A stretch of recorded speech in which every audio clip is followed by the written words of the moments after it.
As you all know, May 29 is fast approaching, and Tinubu will be 1 year in office on May 29. For the past 1 week, I have been making videos about Tinubu's 1 year in office. As bad as Buhari's administration was, he had something he celebrated when he was 1 year in office. Every governor, even those governors that are not trying, they have something to celebrate on May 29.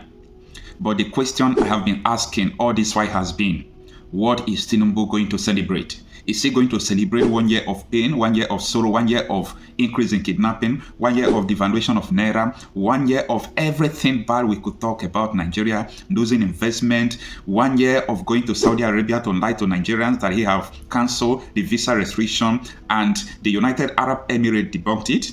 Is it 1 year of lying to Nigerians that he secured the 600 million investment from a shipping company and the company denied it?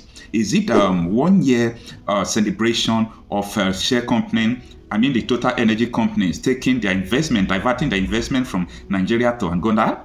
So, in the past 1 week, I have been asking all these questions and I needed answer. But the answer, I got it today. This afternoon, I discovered that I was right, even though some Tinubu supporters were criticizing me. Tinubu has ordered that no one should celebrate his 1 year in office on May 29. He put it in a better term. He said, because of the current situation in Nigeria, I want people to celebrate my 1 year in office in a low key. That was what he said through the Minister of Information. Honestly, this is the point. And Professor Yusuf Osman was right when he said this on Chinese television. I want in the last 1 year, and from next week they will start telling us their propaganda. What have they done that has benefited the ordinary person? What have they done? In a span of 1 year, they have made millions more people back into multidimensional poverty. They have pushed millions more children into out of school because parents cannot pay for their school fees. They have put many more people hungry in 1 year. So what have you done? What have you done? I want government to tell us. Don't give me the story about, oh, they're just floating the dollar. It's all another deception. You increase the taxes, you hike the interest rate, and you borrow money thinking you'll prop the Naira artificially. And you keep taxing everybody. This is exactly what he did, what the president did in Lagos. Tax, tax, tax, tax, tax. And the economic team, to me, honestly, look more like tax collectors than economists. Taxation does not grow economies. Only production does. They seem out of, they're out of their depth, to be honest. The common man does not see the way out. The last year has been a year of nothing but deception, destitution, and hopelessness. In case you didn't get these words or these statements correctly, he said that the past 1 year, that is last year from May 29 last year to May 29 this year, he said it has been a year of deception, just like what I said, a year of destitution, and a year of hopelessness. Either you like Professor Osman Yusuf or you don't like him, what this man said is nothing but the truth. Nigerians have been going through series of betrayal from the federal government in the terms and terminology of deception. The deception in the high rate, in the sense that the government has been lying to their citizens. I just gave you an example at the beginning of this video, how Tinubu have lied to us in the past 1 year. You don't need a lot of things to plead Nigerians or to please Nigerians. We just need sincerity. We need transparency. And you say things as it is. Not embezzling money and putting money in places that are not relevant, like library for legislatures, their car park. Why you are putting student loan 5 billion, legislatures car park 6 billion? Does it make sense? But we still have some Nigerians who are yet to understand their future is at stake. They keep on supporting these gullible leaders who are not interested in our future, but they are interested in the next election. All they are preparing now is the 2027 general election. They are not interested about your children's children, your future generation. I wonder if you have asked any politician close to you this question. What plan do you have for my children? I mean the future generation. The politician will walk away from you because they don't have the answer.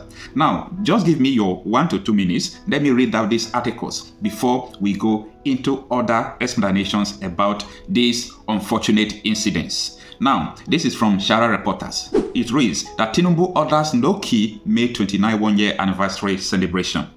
This article was written today, being the May 22nd, 2024. And it reads, President Bola Tinubu's one-year anniversary in office will be a low-key celebration, according to the Minister of Information and National Orientation, Mohammed Idris. Speaking at a press conference organized to mark the anniversary on Wednesday, Idris explained that this decision aligns with the current situation. The only thing I love since Tinubu came to office is this sincerity.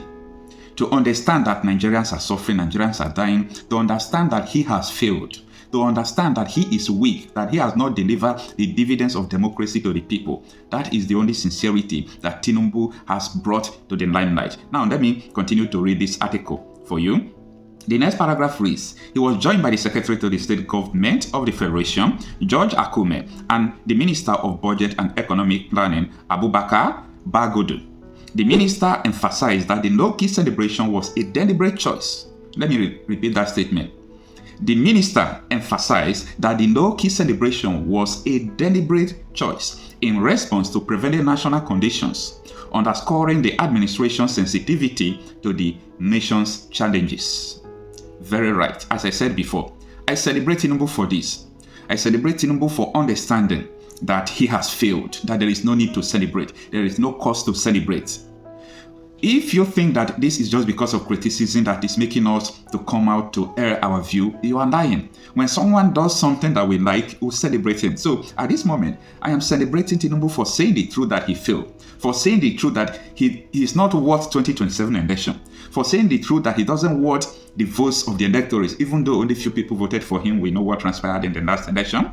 So, saying what really happens is something that gladdens my heart. And I want supporters of Tinubu to also understand that their so-called leader has failed them. What else are you expecting? Let me tell you, people are going to be hungry for the next 4 years. Forget it. Because Naira will not appreciate. The only secret in appreciating Naira is what? There is no magic. Well, there you have it. To strong currency. Strong currency is predicated on strong economy. True. Strong economy presupposes an industrial productive base and a steady export market. He has told you must shift emphasis from consumption to production. What is this government doing? They are simply consuming. I'll give you an example. Look at the budget. 10 trillion naira for capital expenditure. Yet 17 trillion naira for recurrent expenditure, including 8.2 trillion naira for servicing debts. Since this government came in, it has borrowed close to $15.8 billion in 7 months. Meanwhile, you have removed oil subsidy completely. What are you borrowing for? You said you want to remove oil subsidy so you can have more money to give us these amenities. Yet you have borrowed all this money. Let me tell you what they're doing with it. 5 billion naira to give the first lady to eat. Nothing else. Because she doesn't have any constitutional duty or function. Then 20 billion naira to give chief of staff. They said to renovate his house. 15 billion naira to renovate the VP's house. This will cost Nigeria about 110 million naira every day for the next 1 year. Meanwhile, you cannot give the workers who are productive up to $1 a day as wage award. So this is a government that doesn't have empathy, that does not invest in productive means. They are still consuming the money. Oil price is not going to come down soon. He has told you he is not desperate about being Nigerian president. And he has shown it. Even when INEC did all the abracadabra.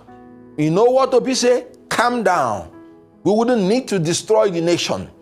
We will get it at the right time. So he is moving because he's searching for the particular environment and platform where the people that he's going to lead will accept this new Nigeria, where men should not just that they shouldn't be corrupt, but they should be incorruptible. You can't get that in the traditional platform that is existing in Nigeria now.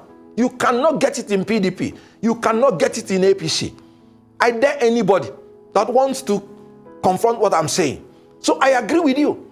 The elected class now, even some from Labour Party, have not impressed me. They've not impressed Nigerians. But P2B has impressed me because I was inside the political room and I knew how he was carrying his life. And I knew that he meant it when he said, I would rather do the right thing and lose than doing the wrong thing and winning. So I agree with you. But please, if you watch what I'm saying, I keep talking about P2B, New Nigeria. Because for now, he is the only politician I can tell you that can make these things possible. Look at what is happening in Nigeria today. Can you say this is what we wanted to see?